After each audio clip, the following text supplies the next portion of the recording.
സംസ്ഥാനത്ത് ലൈഫ് പദ്ധതിയിലൂടെ 5 ലക്ഷത്തിലധികം കുടുംബങ്ങൾക്ക് വാസയോഗ്യമായ വീട് നിർമ്മിച്ചു നൽകുവാൻ സംസ്ഥാന സർക്കാരിന് കഴിഞ്ഞതായി മന്ത്രി എം.പി. രാജേഷ് പറഞ്ഞു.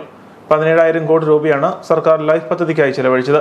ഇതുവഴി 20 ലക്ഷത്തോളം പേരെ അടച്ചുറപ്പുള്ള വീടിന് അവകാശികളാക്കി മാറ്റാൻ കഴിഞ്ഞതായും മന്ത്രി അഭിപ്രായപ്പെട്ടു. കല്ലറ പഞ്ചായത്തിൽ ലൈഫ് പദ്ധതിയിലൂടെ നിർമ്മിച്ച 103 വീടുകളുടെ താക്കോൽദാനം നിർവഹിക്കുകയായിരുന്നു മന്ത്രി. രാജ്യത്ത് മറ്റൊരു സംസ്ഥാനത്തിനും കഴിയാത്ത നേട്ടമാണ് കേരളം കൈവരിച്ചിരിക്കുന്നത്. LDF സർക്കാരിന്റെ നേട്ടങ്ങളെ മറച്ചുവെക്കുന്ന മാധ്യമ സംസ്കാരമാണ് നിലനിൽക്കുന്നതെന്നും വിവാദങ്ങൾ ഉയർത്തിക്കാട്ടി ജനതയെ ആകർഷിക്കാനുള്ള ശ്രമങ്ങളാണ് മാധ്യമങ്ങൾ നടത്തുന്നതെന്നും അദ്ദേഹം കുറ്റപ്പെടുത്തി. നാട് മുഴുവൻ ഓണച്ചന്ത, സുഭിക്ഷമായ ഓണം, സന്തോഷമായിട്ടുള്ള ഓണം, സമരമില്ല, പ്രതിഷേധമില്ല. അപ്പോൾ ആരും മിണ്ടില്ല, മാധ്യമങ്ങളൊന്നും മിണ്ടില്ല, ഒരു വാർത്തയില്ല. പകരം സപ്ലൈക്കോ ഒരു സാധനമില്ല, പെൻഷൻ മുടങ്ങിയെന്നിരിക്കുക, എന്തായിരിക്കും നാട്ടുകാരെല്ലാം അറിയും അല്ലേ? നല്ലതൊന്നും വാർത്തയാവാത്ത വിവാദങ്ങൾ കാട്ടുതീ പോലെ പടരുന്ന ഒരു കാലത്താണ് നമ്മൾ ജീവിക്കുന്നത്.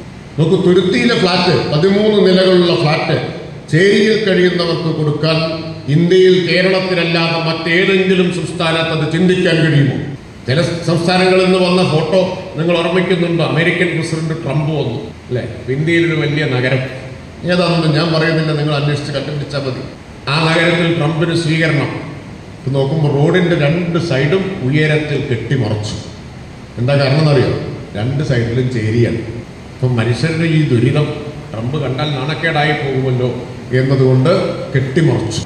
ഇതൊക്കെ ഇപ്പോൾ ഇത്ര വലിയ കാര്യമാണോ എന്നുള്ള മട്ടിലാണ് ചിലർക്ക് ഇരിക്കുന്നത്. ഇത്രയൊക്കെ വലിയ കാര്യമാണ്. 72,000 വീട് വെക്കാൻ കൊടുക്കുന്നതും 4 ലക്ഷം കൊടുക്കുന്നതും ഒരുപോലെയാണോ? യോഗത്തിൽ വൈക്കം MLA CK ആശ അധ്യക്ഷയായിരുന്നു. വികസന കാര്യങ്ങളിൽ സമാനതകളില്ലാത്ത നേട്ടങ്ങളാണ് LDF സർക്കാർ നടത്തുന്നതെന്നും മാലിന്യക്കൂമ്പാരമായിരുന്ന ബ്രഹ്മപുരം പോലും പൂങ്കാവനമായി മാറ്റാൻ കഴിഞ്ഞതായും അവർ അഭിപ്രായപ്പെട്ടു. രൂപയുടെ വികസന പ്രവർത്തനങ്ങൾ നടക്കുന്നു. 86 കോടിയുടെ സ്ഥലം ഏറ്റെടുക്കൽ ഇന്ന് 4 ദിവസമായി അതിൻ്റെ ഹിയറിംഗ് നടന്ന് ഇപ്പോൾ ഇന്ന് 120 പേരെ ഹിയർ ചെയ്ത് അവർക്ക് പണം, അവരുടെ വസ്തു ഏറ്റെടുക്കുന്നതിന് പണം കൊടുക്കുന്ന കാര്യങ്ങൾ ഇപ്പോൾ നടന്നുകൊണ്ടിരിക്കുന്നു. അപ്പം അത്തരത്തിൽ ഞാൻ പറഞ്ഞു വന്നത് ഇത്രയേറെ പദ്ധതികൾ, ഇത് ഏതാനും ചില പദ്ധതികളെ പറ്റി മാത്രമാണ് ഞാനിപ്പോൾ പരാമർശിച്ചത്.